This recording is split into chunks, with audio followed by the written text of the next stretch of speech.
barbaric yesterday. Civil war. I was given a briefing that certainly had its origins in the Foreign Office, which was to the effect that a sort of rather dissident band of renegades in the eastern Nigeria were trying to head a secession of eastern Nigeria from the main federation, that they had no support from the local people. They were led by a rather weird colonel, and that the Nigerian army, with its magnificent British training, would wrap the whole thing up in 10 days.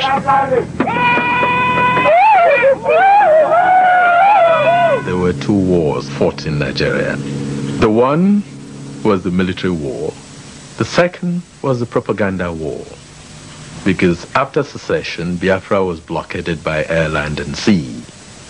And so it had no outlet. It therefore had to turn to propaganda to make the rest of the world aware of what Biafra was suffering. This year, it's a matter of life and death. There's been a war going on in West Africa for 2 years now. It's a civil war between the Biafrans and the Nigerians. We're not going to say which side is right or which side is wrong, except that all war is always wrong. No matter whose fault it is that thousands are dying every day, it isn't his fault.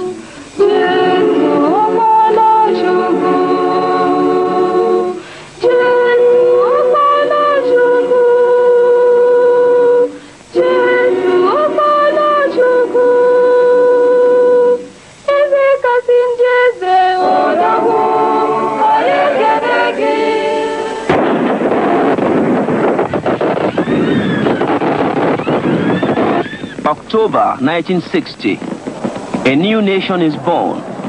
Nigeria, the pride of Africa. Nigeria, the land of the Yorubas, the Hausas, the Igbos. At the independence celebration in 1960, October 1st, I used to sprint. And I felt as though I was standing on my marks at the beginning of 100 meters. And I just wanted the ceremony to get off so that we can get on to the real business of nation building and startling the world, let them know we have arrived. Like many African countries, Nigeria was the creation of imperial draftsmen. Within its boundaries, the British had brought together 3 great tribal traditions. In the north lived the Fulani and their Hausa vassals. The British had left intact their feudal privileges.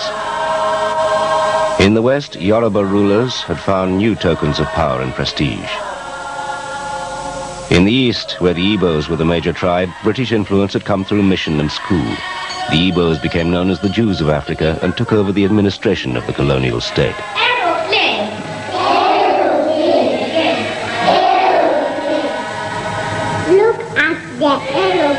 Remember, this was the mid-60s, and the big wave of African independence in the French and the British possessions came in about 1960 in the Congo and so on.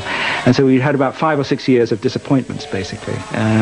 Very few success stories. And people in Africa and outside Africa were saying, well, you know, where's the success story? Let's look. And Nigeria was the great hope. It was the great black hope of Africa.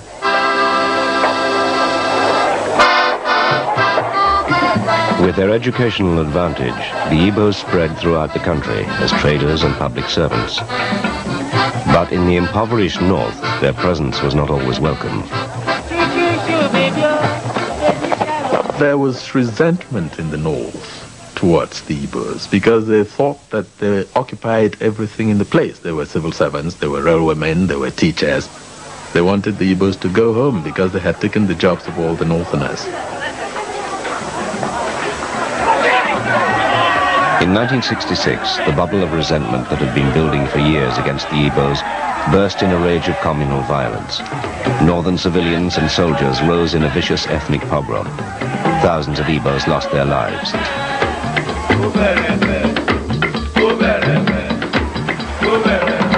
Hundreds of thousands more fled home to the east.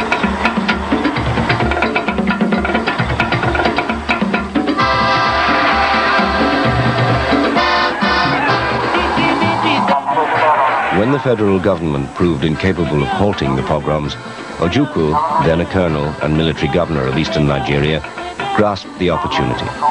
Showing from the first a gift for propaganda, Ojukwu mobilized the Igbos for secession from the north. Ojukwu's public relations were very good. The propaganda necessarily appeals to the senses and sensibilities of people. And so to the domestic constituency, Ojukwu targeted the information that if they did not go along with Biafra, the Northerners were going to advance and carry on the jihad and kill everybody off in eastern Nigeria and dip the Quran in the sea. That was the euphemism used. This is not an occasion to stir up emotions, but it is impossible to forget that men, women, and children of our kith and kin were taken out of their beds and slaughtered. They were massacred in places of worship, in the streets, in marketplaces, and in vehicles trying to carry them to safety. Our people were being massacred all over Nigeria. And to be able to give them better protection in the circumstance available, when within the means available to me, what was done was, once you cross this line, you are home and safe. And Biafra, to a large extent, was in fact that line. I cannot go to Kaduna and bring people back.